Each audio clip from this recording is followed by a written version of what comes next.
I'm here with my good friend. It's been so long, David Zaritsky from the Bond Experience. How are we doing today, David? Hello there. I cannot believe I'm actually at one of these where I'm not talking about James Bond. It seems almost sacrilegious. I know. And when I first started doing the Sunday Best shows, I put it out to a few friends, and you were immediately come back and go, "I want to do the Great Escape." I said, "Great," Yeah. and that feels like a million years ago. I never circled back until now, so apologies for that. But great to have you on, mate, and a great choice as well. So, why the Great Escape? You know, I think this is like a little bit of a hidden gem when it comes to sartorial fun, because a lot of people, when they think of The Great Escape, they think of this World War II movie, Nazi prison camp in Poland, and they think, oh, okay, so what are you going to talk about? Uniforms? Everybody in the same uniforms? You're going to talk about the Nazi uniform? You're going to talk about the British and the American uniforms? And they would be really wrong. What I love about this is, first of all, it's an amazing movie. I think Rotten Tomatoes gave it like 97, 98%. So it's a great movie to itself, even if you put the style aside. But what was interesting is Henriksen, the costume designer, the costume supplier of this film, decided to really test the waters. And so he used both very historically accurate things, and then he tied it with things from the early 60s when this was filmed. So what you get is this like very military, kind of slim cut, interesting things that, quite frankly, you could see people walking around in 1960s, never mind in the 40s. So it's this mishmash. And then on top of that, I'll tell you also what I loved, and I really saw it this time around. Because they give every character in here kind of an individual role, an individual story, even a nickname, the mole, the The cleaner, things like that. Scrounger, yeah. Yeah, exactly. That each outfit is not a uniform. Each outfit is individual. And so I just wanted to chat with you about it. Yeah, no, it's good. And I was thinking when the last time I saw this film was before watching it for the show.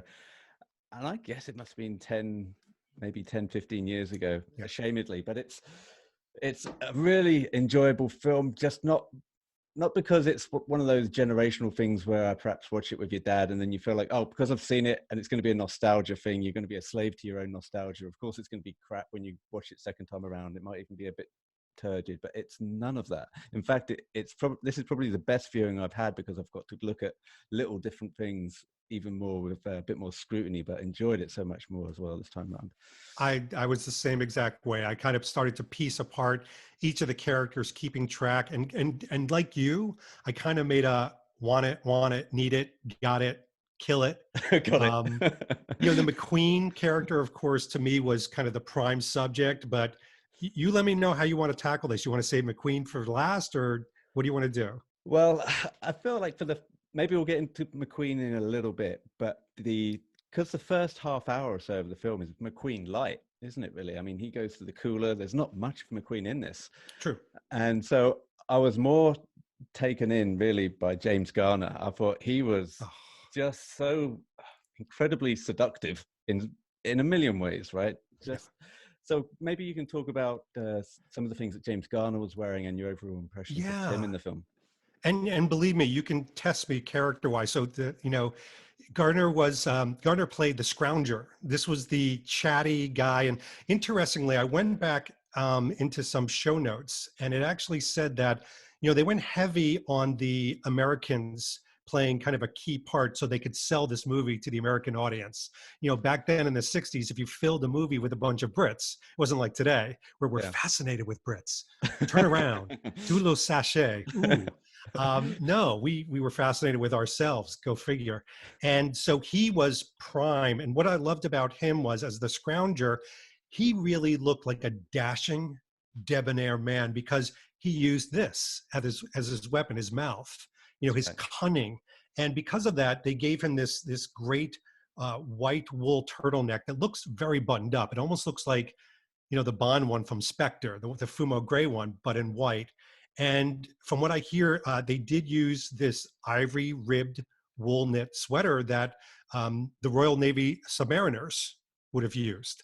So this was the real deal. This isn't something that they sewed up. I know Academy Costumes did make a lot of things for the film, like the nice little piece that I'm wearing right now. Nice. But to me, the blue gray wool serge service dress single breasted 4-button jacket that he has with the belt. Oh Yes. my gosh, man, the belt just, I mean, and he was a tall drink of water. So I mean, he looks great with something belted. Me, I would just look like the Kool-Aid man. But I loved how they still had all the insignia, but they made these guys, they tailored it. And this is what Heinrichsen did. He tailored it so well that they kind of look like fashion models. Right? Like, They right? The certainly, uniforms weren't wearing them. and that's what I heard about McQueen as well. Sorry to jump around a little bit, but No, please. McQueen and his khakis, for example, he was quite insistent that he was not going to wear like 40s style khakis that had all the room in the leg and maybe a flare Yep. or a boot cut, whatnot. He just said, look, I'm going to get these things tailored so I can walk in here like I've just walked out of a fashion shoot. So yeah, there is that model-esque thing to all of these characters, like they're in vogue. And just going back to the roll neck as well, I did read some show notes where McQueen was so pissed off almost that Garner was looking so good in this. Like he just said, look, how, I'm up against this guy and I don't want this guy to look so good. So the rumor was that the director said, well, look, we'll appease you. You get to wear it as well at some point, Steve. We'll have you, we'll crowbar it into the script where you get to wear this as well. And eventually McQueen just said, you know what, that's nuts. That's crazy. I'm like, let him have it. Let him have his time in the sun. But that's how good he looked. He does. He looks, I think he looks amongst the best, dare I say, but he's supposed to. Like I said, he's supposed to be the, if this was a camp full of women, he'd have them all charmed. And he was supposed to be charming, like he charmed, his Nazi guard friend Yeah. into doing certain things. He was supposed to use his wiles. And so he was supposed to look that part. And that's what I love about this movie. I think they really did kind of connect the character to the outfit. Yeah. I just love that bit where he brings the guard in for some coffee, like just going into my room for some coffee. Yeah.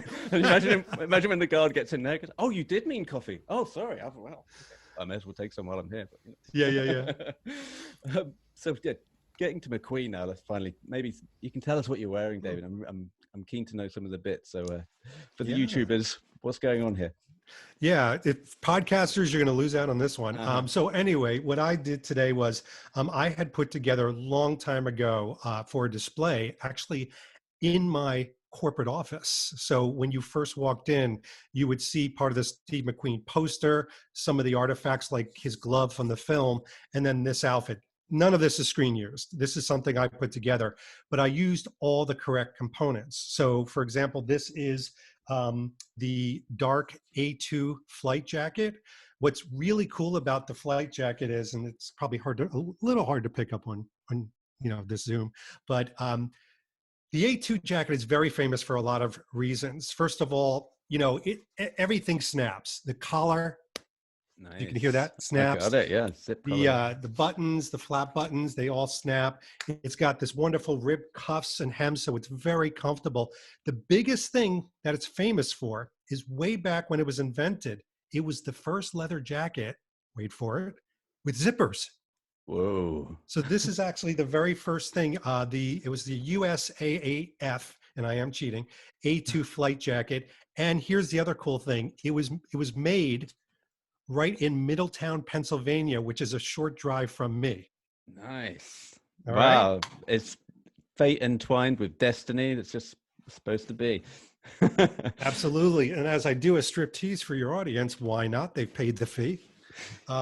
You'll see that basically this right here is just a slate blue. It's like a heavy duty cotton sweatshirt. The thing with the cotton sweatshirt, to get the right one, is you got to get kind of the ones with the raglan sleeves. It has to be cut off in a very jagged way. It shouldn't be ribbed. A lot of people get it ribbed. It's ribbed at the waist, but it shouldn't be ribbed here. It should be, kind of sloppy. And that was something that McQueen insisted on, besides the slim cut, pants and chinos, as opposed to kind of the stovepipe ones from the actual film. No, he said, I don't want sleeves. I get rid of the sleeves. And so we're literally left with this, which is now very famous. And what's really cool is, and I want to check to see how much it's sold for, the actual shirt. This is a replica. The actual shirt sold in an auction in something. There we go. Right. Wow. There you go. .com. Yes. Fantastic. .com. But in the movie, he had his little insignia, so he Yeah. could identify himself to the Nazis. There were little tiny tropes, but other than that, he had some roughed out suede boots. Now I'll pretend that I'm wearing all this stuff. I'm not. And part of what he wore in the film, which I think is really cool, is he actually wore personal Steve McQueen stuff. He wore a necklace that was Steve McQueen, and he actually wore a metal band that was Steve Wow. McQueen. He never took it off. That's really, and the bike as well. I think the bike was his, but they had to then retro look at, do something to it to make it look like it wasn't from the early 60s. They had to Exactly. mock it up. But yeah, so who made the shirt that you're wearing there, David, the short sleeve crop top? What Yeah, this is a company called Canvas, and Canvas was a derivative. It's out of business now, but you could still find these, and they're dead on accurate. Even the slate blue color, you could still find these online on eBay. But Canvas was a subsidiary of Land's End, so it was Land's End Canvas. Right. And even now today, you could still find them here and there, but they're great. Yeah. Oh, nice. Yeah, I had a look online as well for something similar, and I know there's a company called And Sons in the UK that are doing something similar. I'll send you a link. You might be interested. Well, it was kind of cool that they did all this because they wanted McQueen. I mean, again, looking at the show notes, they wanted McQueen to look like a rebel, to look very different, like a schoolboy. Even to the point where they're saying like, "Are all Americans as rude as you?" And he's like, "Yeah, about 99% of us." He's supposed to be this cocky, swarmy guy, and that's why one of the reasons why they dressed him like this. And was it his wife at the time as well that suggested it? I read somewhere that I forget the name of his wife. Is it something Neil O'Neill? Name escapes me. Oh But yeah, she goes, I know who you're talking about. She goes, look, you got to show off his best features. And they're like, what? He goes, his forearms, buddy. And so that's why he's like, Steve McQueen goes, oh yeah. And if you look at it, it's. I mean, like Steve McQueen's no 6'2", right? I mean, he is slight. I mean, there's nothing kind of really striking apart from just his presence, the way he delivers his lines and the way he dresses. But the forearms, and really do stand out. And that's the rebel aspect. It's like, oh, you've got. I mean, this was supposed to actually be a military grade sweatshirt. What did they call it? A navy slate was the color they actually gave out to people. But what did he do? As a rebel, he cut off the arms. And that was his whole thing. He's digging through the dirt. He's trying to escape against orders. He's going into the gula. I kept saying that for like a week afterwards. But I mean, I think the outfit was so commiserate to the type of individual that he was actually playing. Yeah, no, definitely. And imagine being that poor Scots guy next to him in the cooler, right? Listening to him throw a ball up against a ball for 28 days. Oh my gosh, yes. Well, that's the thing. I mean, no wonder he went for a run for the fence. Like, going back in there again.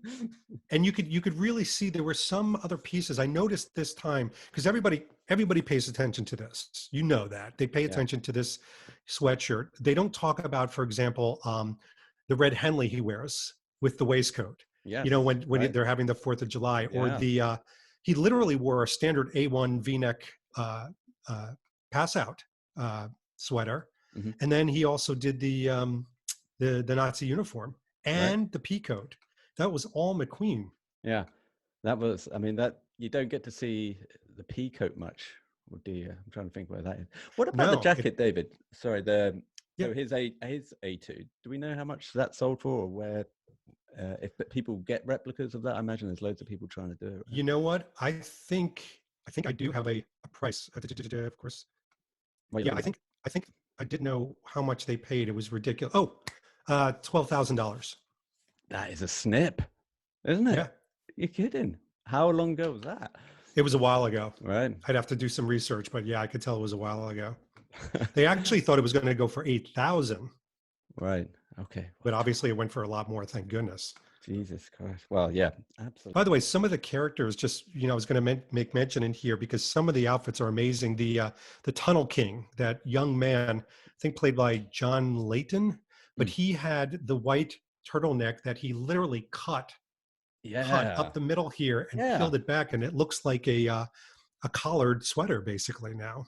That's pretty cool. Is he the one that looked after Danny, Charles Bronson? Yeah. Yeah. I wrote down in my notes, quietly ripped.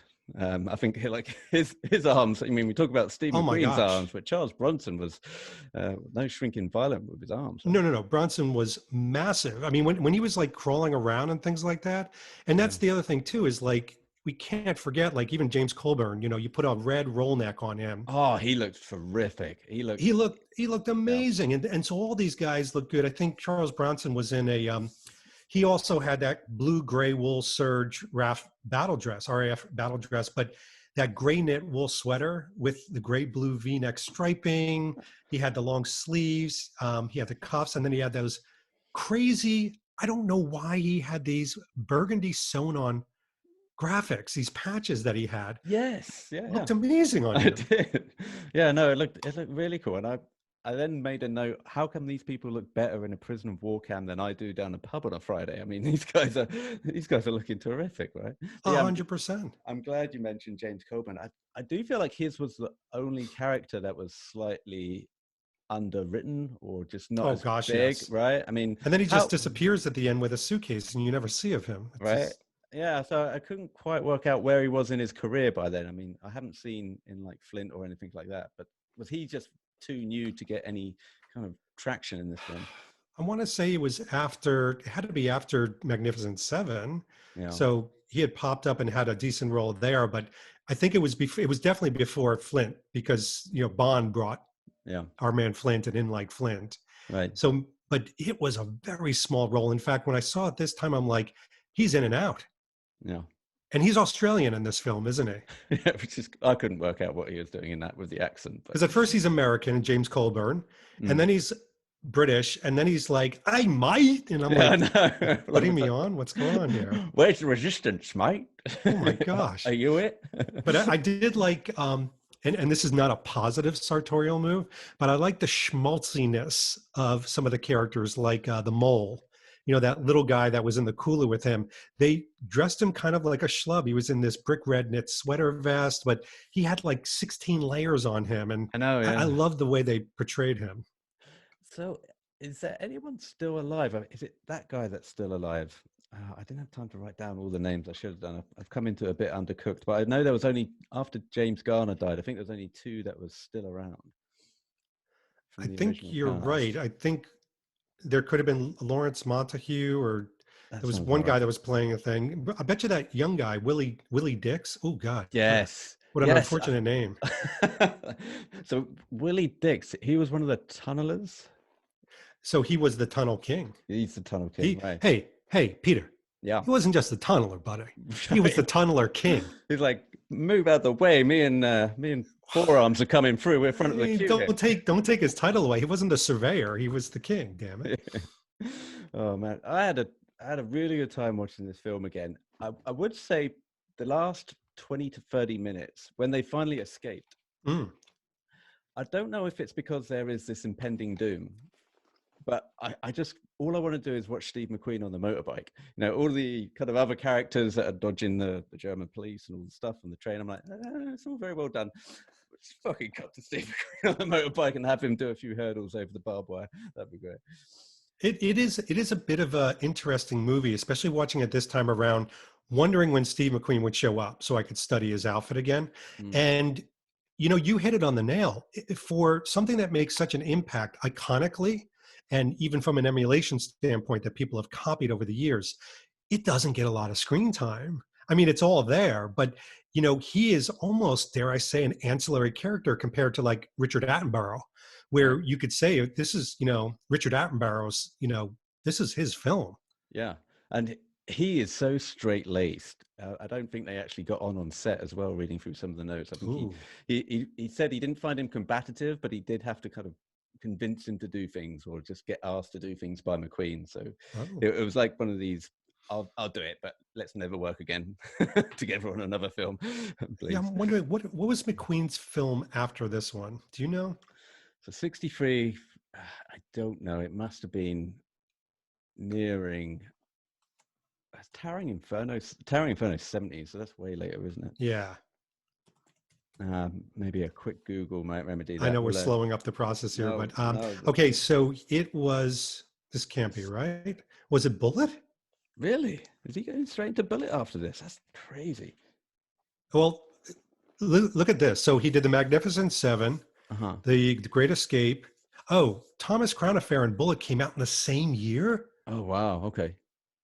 That is good. Well, I mean, that just shows the contrast, doesn't it? Just him going straight from, the A2 jacket and khakis right into the buttoned up Thomas Crown Affair. So he must have wanted something just different to do in terms of style as Yeah. well. And by the way, I'm finding a ton of things. So the Cincinnati Kid, Nevada Smith, the Sand Pebbles, Yeah. that was all in between the movies we just mentioned. Do you know what? I talk shit then. Attenborough was in the Sand Pebbles, wasn't he? He must have been. Yes, he was. Well, who knows? Well, online trivia, just ain't what it used to be. They had a Richard Crenna was in that. Candice Bergen was in that. Yeah, I know the Sand Pebbles. Ashamedly, I've never seen it, but it's. I've never seen it either. I've been on this, especially with movies like the one we just reviewed. I've been on this bent to like go back to some of the older ones that I've never watched before. Here we go. One for the YouTubers. The Sand Pebbles famous for launching the pea coat into kind of fashion mainstream. Wow. You got McQueen there and Dickie Attenborough. Well, David, I've been all over the grass, but I've really enjoyed taking apart The Great Escape in whatever fashion that we have done. And I normally end with a little auction type piece where I ask you if you could have anything from the film, and perhaps I'll subtract the bike, because I think people like outside of the bike, which I'm sure everyone would want. It could be clothing, it could be props, it could be anything. If there was something that you wanted to add to your collection, what would be the first thing on the list for you? You know what? I'm not going to go for clothing because that's an obvious one. I'm going to go for something a little bit more unique, and I'm going to say his baseball glove in baseball. Yes. Oh, nice touch. And you know what, I say that? So I literally, in getting this outfit together, I went and I got the same style year baseball glove that he used. Oh, wow. And I've got it downstairs. I, again, kept it in my office. Now it's here. But I just remember thinking to myself, like, how amazing would it be to have that historical one? And they probably only had one on set. You know that. He probably just held on to it the whole time. But yeah, that just seems to me a perfect representation of his rebellious side, his American side, and cooler. Yeah. Cooler. No, it's. I love Steve McQueen in this. It's probably one of my favorite Steve McQueen films.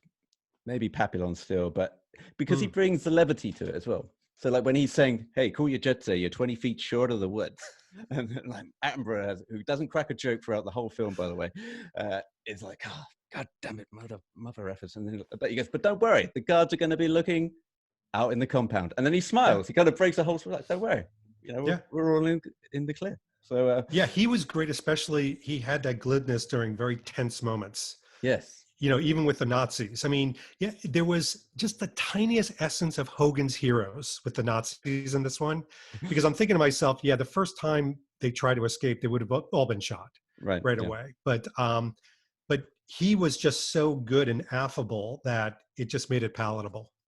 And that's what the guards should have done. I mean, you see it in Under Siege now, like when someone tries to escape, Tommy Lee Jones just shoots you and the person next to you and goes, "Hey, you guys want to try and escape?"